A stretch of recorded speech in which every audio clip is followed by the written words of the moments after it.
दिमाग खोल के बैठना, दिमाग अगर कहीं और है तो बोल देना आजा भाई जहाँ कहीं भी है तू, ठीक है। बाद में मैं नहीं बोलूंगी कि तुमने समझ में नहीं आया तो क्यों नहीं आया, अगर आ रहा है समझ में तो ठीक है, नहीं तो तुम्हें पता है क्या करना है, जानते हो ना क्या करना है। प्रैक्टिस अलॉट, ठीक है। Watch a video at least 2 and 3 times, okay. And oral practice is also important, okay, in front of mirror, in front of mirror। पहचान है, ता है, ती है, ते है, ठीक है। रूल है इसका subject plus helping plus verb की first form plus object, verb की फर्स्ट फॉर्म प्लस ऑब्जेक्ट। अब वर्ब की फोर्थ फॉर्म का किस्सा खत्म हो चुका है। वर्ब की फोर्थ फॉर्म का किस्सा जहां पर कॉन्टिन्यूअस वर्ड आएगा वहीं पर होगा, जहां पर कॉन्टिन्यूअस वर्ड आएगा वहीं पे वर्ब की फोर्थ फॉर्म आएगी। अब ये तुम्हारा ताती वाला है, ये कोई ऐसा वैसा नहीं है जो तुम्हें समझ में नहीं आ रहा और तुमने बोल दिया हाँ हाँ आ गया, खतरनाक चीज है ये। अगर आ गई तो तुम्हें इंग्लिश थोड़ी थोड़ी बोलनी आ जाएगी। इसके बाद तुम्हें बोलना बाजी हेल्पिंग वर्ब क्या आएगी, तो मैंने कहा चलो टेंशन क्यों ले रहे हो, मैं बता तो रही हूँ तुम्हें, मैं तो यहीं पर हूँ अभी आपके सामने। इसमें आएगी आपके सामने डू और डज। अच्छा डू और डज हेल्पिंग वर्ब होती है, हाँ भाई। और डू की तुम्हें पता है हेल्पिंग वर्ब डू, डिड और डन, डूइंग फोर्थ फॉर्म और डज फिफ्थ फॉर्म होती है। ये पांचों फॉर्म है डू की। डू मतलब करना, ये याद रखना। आगे बात करते हैं हम लोग। वर्ब की फर्स्ट फॉर्म तुम्हें पता ही है क्या होती है, कोई भी वर्ब आएगी इसमें उसकी वर्ब की फर्स्ट फॉर्म आएगी डू डज। एफर्मेटिव का केस अलग होता है, एफर्मेटिव का केस अलग होता है। अगर एक बार में समझ में नहीं आया तो पूरी जिंदगी में कभी नहीं समझ में आएगा, केस अलग होता है।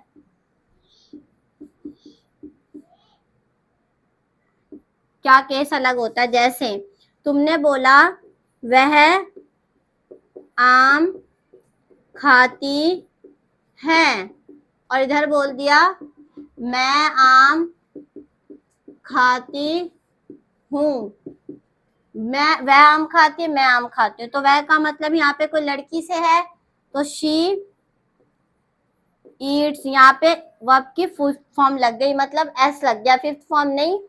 अगर यहाँ पर थर्ड पर्सन होगा तो उसमें जो भी वर्ब होगा उसमें उसकी एस या ईएस लगाया जाता है, एस या ईएस लगाया जाता है। She Yeats mango, she Yeats mango, और यहाँ पे होगा आई ईट मैंगो। वह गांव जाता है, वह गांव, वह गांव जाता है, ठीक है। वह गांव जाता है और तुम गांव जाते हो, तुम गांव, तुम गांव जाते हो।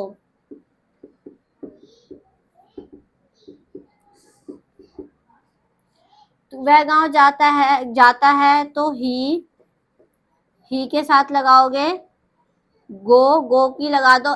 गो में देखो खाली एस लगाओगे तो अच्छा नहीं लग रहा, इसलिए तुम्हें यहाँ पर एस ना लगा के ई एस लगा लो। He goes to village, he goes to village, और तुम्हारा यहाँ पर आई जो है वो प्लूरल साउंड दे रहा है इसलिए यहाँ पर एस का यूज नहीं हुआ है। इसी तरीके से यू के साथ भी आप सिर्फ गो बोलोगे, यू गो टू विलेज। अब तुम्हें बोलना आप स्कूल जाते हो, यू गो टू स्कूल। अब बोलना वह स्कूल जाती है, समझ लो पहले। तो she goes to school, she goes to मतलब G O E S goes आएगा, गोज, शी गोज टू। अगर यहाँ पर कोई भी थर्ड पर्सन होगा मतलब शी ही किसी का नाम होगा, जैसे अलीशा स्कूल जाती तो अलीशा गोज टू स्कूल होगा, Alisha goes to school. Alisha school नहीं जाएगी, वो एफर्मेटिव का केस अलग होता है, वही मैं सिखा रही हूँ। नेगेटिव और वेगेटिव जितने भी है सारे सेम होते हैं, एफर्मेटिव में थोड़ा सा। You go to village, you go to village, you go to village, और यहाँ पे लिखा हुआ है शी ईट्स मैंगो, वह गांव जाता है, ही गोज टू विलेज। कुछ अलग दिख रहा है तुम्हें, है तो एक ही ये चीज, यही है वह पूरा। लेकिन अगर तुम्हारे सामने ही होगा, शी होगा और किसी का नाम होगा, किसी का नाम होगा, इट होगा और कोई भी सिंगुलर नाउन होगा, सिंगुलर नाउन होगा, तो एफर्मेटिव के केस में,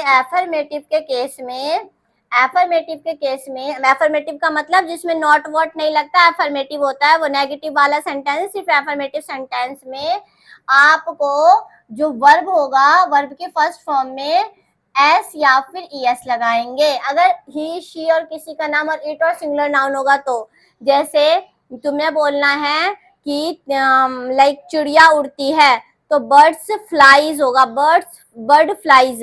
एक चिड़िया है तो बर्ड फ्लाइज, मतलब फ्लाई में एस आई एस करके जोड़ देंगे हम उसमें। निया लड़की पढ़ती है तो गर्ल रीड के साथ एस लगा दो, गर्ल रीड्स।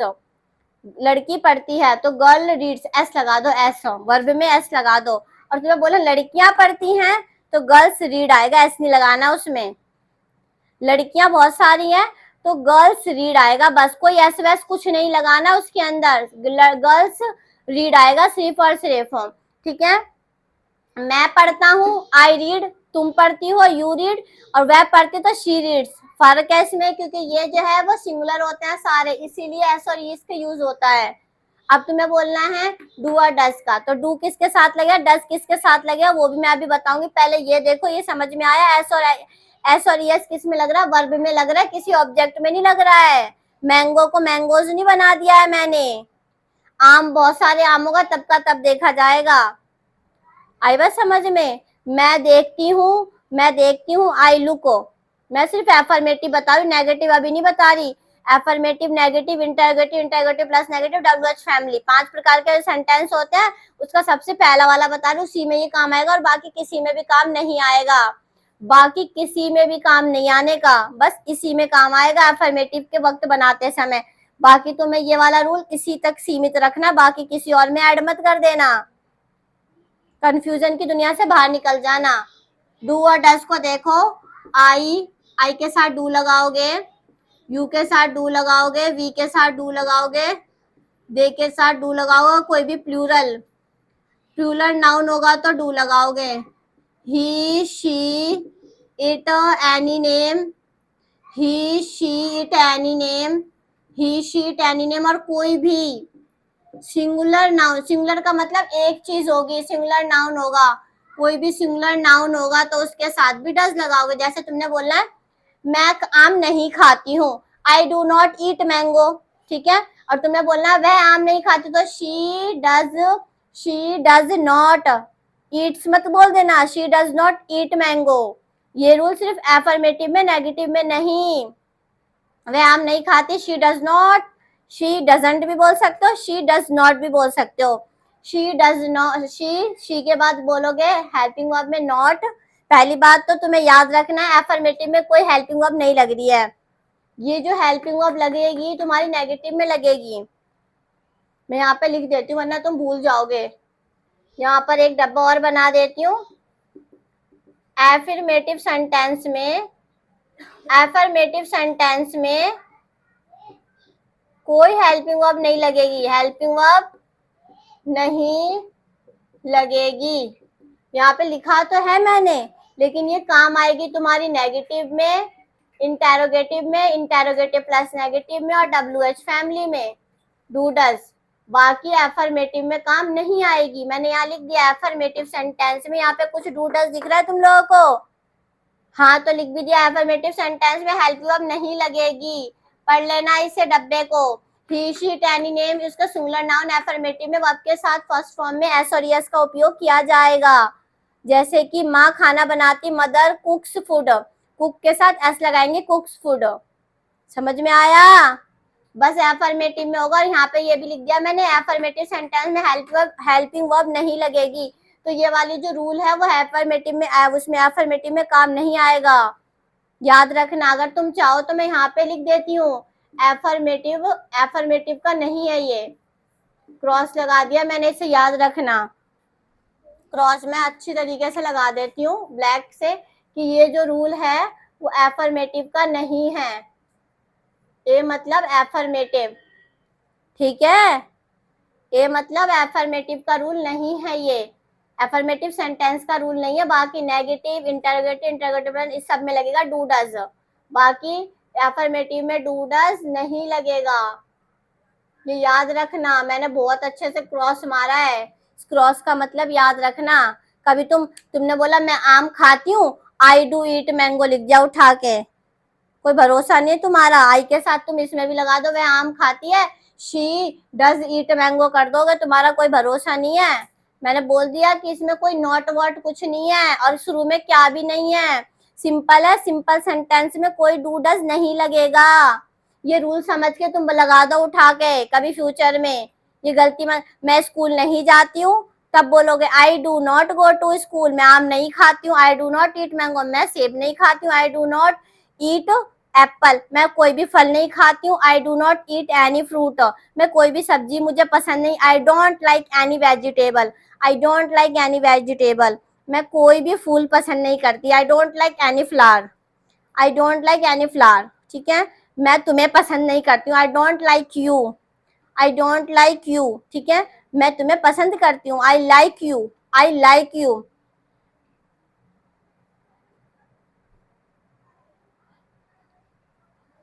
तुम्हारा अलग ड्रामा चल रहा है,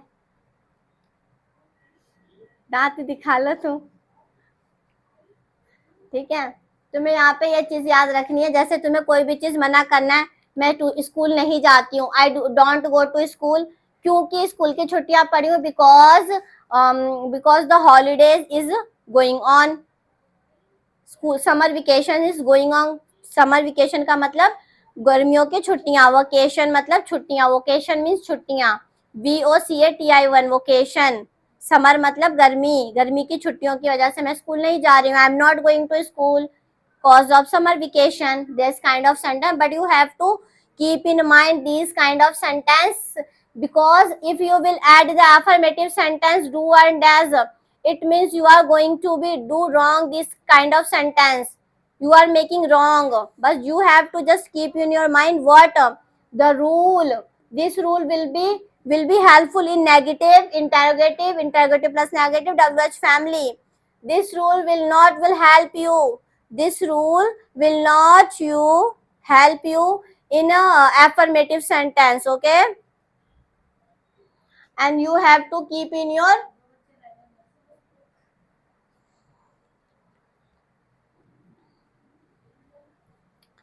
I don't know where I was, but now I have to give something. Okay, now I just want to say, have you done? Okay.